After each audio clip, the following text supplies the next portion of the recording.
What is up, YouTube, and welcome to this Black Lightning Season 1, Episode 1 video review and breakdown. So, if you're new to the channel, please do hit that like down below, and please do subscribe as well. So, Black Lightning has finally aired on TV. We have finally got the show which we have wanted and expected for quite some time. This is a very powerful kind of social, I would say it's sticking to the kind of ethos that the show said it would be, and that is dealing with real life kind of race issues, which we did pretty much from the start. We get a really kind of powerful bit where Jefferson Pierce was actually stopped by police and racially profiled, which we instantly see one of his daughters actually start filming the police, and we've seen, obviously,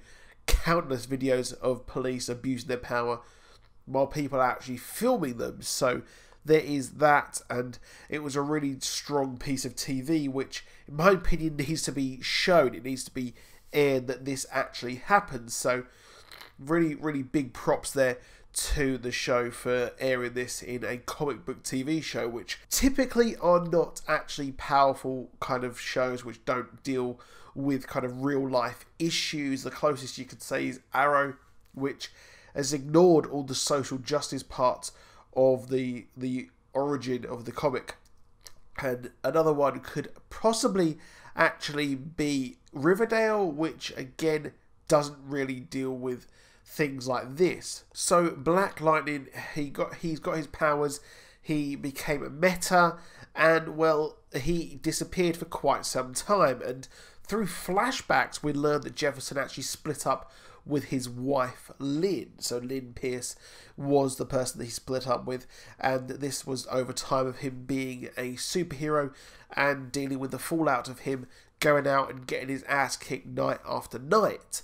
But they are sticking with the canon that he is a former Olympian who has come back to his kind of home neighborhood to try and clean it up, fighting the comic book evil group, the 100.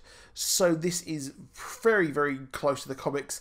In the original comics, he was actually fighting the 100 in Metropolis, and he was this kind of dealt with Superman fighting huge world-ending level threats, while Jefferson Pierce was cleaning up the slums and the streets, which is quite similar to what we've got here. But he is being an educator, a principal, and looking after his high school, which is dealing with gang warfare at the moment, and he's trying to elevate his community and get all the kids to graduate, which is pretty good. So he's trying to become an actual superhero in real life, one who is actually saving people, which, you know what, is an admirable thing. But it really does trigger him here that his daughters have been taken. Typically, one daughter's fantastic, one daughter is, well, causing trouble and not really following the path that his father's trying to set for her, and rebelling in possibly the worst way with a group of really awful gangsters, which are led by Tobias Whale. So his daughters are kind of lightning and thunder. They are their own superheroes in the comics. They do later on have powers, like we saw in the... So Anissa in the show actually got her powers, and we can see her powers manifest, which is similar to what his father has. So this is pretty much a tease for what we're getting up later on. And one of his daughters actually has... They've revealed her costume as well for the rest of the season. So we will see that at some point. And I really did like the fact that Jefferson ended up on Gambi's kind of shop floor, his chair. He goes back to the person who he mentored him or helped him out, his guy in the chair, so to speak, when he was an actual superhero, which was pretty awesome. I did like that, and I believe it was Richard from the Sex and the City. I think that's what my girlfriend who was watching it with did mention that, which, well, I haven't watched Sex and the City. I watched like a couple of episodes and that's it. But Gambi has actually been featured on the show before. One of the laundry trucks in Arrow actually had Gambi laundry on it, so not sure what earth this is actually set in, because we actually very briefly see the news, and the casters are actually mentioning that they are superheroes. So there's not just Black Lightning, there are more superheroes in this world. So there are a lot more to look out for. So we've got more superheroes possibly to come, one of which is Static Shock, who is part of the Black Lightning world. So we're not sure what Earth this is set on, or if it is simply kind of closed off within the Arrowverse, but we get really conflicted reports that the show's creators say that they're not part of the Arrowverse, but they're open to crossovers and opening to joining in the future. So they're really kind of, I don't think they've made their mind up, and maybe if the ratings don't do very well, they'll join a crossover, or possibly they'll just do a crossover anyway to link all of these shows in.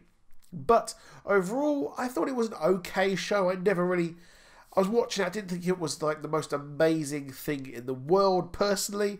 The acting was great, but I guess this is simply the first episode, and it sets off launches an interesting world. It just didn't click with me personally, but by all intents and purposes, it was a pretty decent show. But I think it's kind of going to be a slow burner for me. Things or shows that are set in the real world are always a slow burner for me, and I kind of take a while to get into shows. And the first episode for me never really hooks me straight away. It's very rare for me personally that the first episode hooks me straight away, and I have to watch the next episode. So here, I mean, I'm going to watch the next episode and review more of it. It's just the fact that I'm possibly not as hooked onto it as a lot of other people have enjoyed it.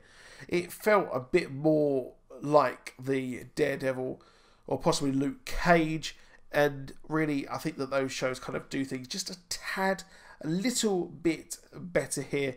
But I know I'm going to catch some flack for this, but I thought I'd be honest and say that I wasn't mad on the show. It's decent. It's just for me, I haven't really clicked on this straight away. Now, one thing which is really weird is the fact that Lynn Pierce, the ex-wife of Jefferson Pierce, it was originally supposed to be Jon Stewart's sister. So I'm not sure if we're going to get the Green Lantern in here at some point, or simply they are just they're keeping true to the comic books. So there is that. And his daughters will also be having that power as well, and moving on and actually becoming superheroes. So we're not sure when they will get their powers or when they will manifest and get their costumes, but they will do at some point.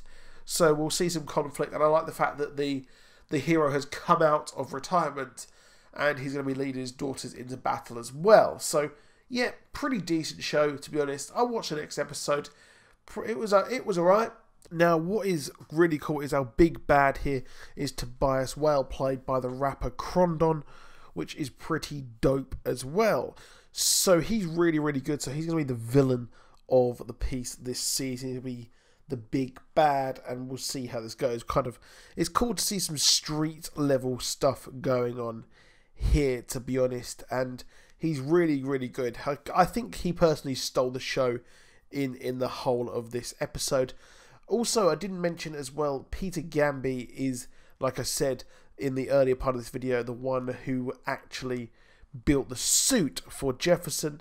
And the funny thing is, in the comics, in the early comics, he actually was the one responsible for Jefferson's father's death. So they seem like they're changing quite a bit here. We're sticking to the new version of Black Lightning, to be honest.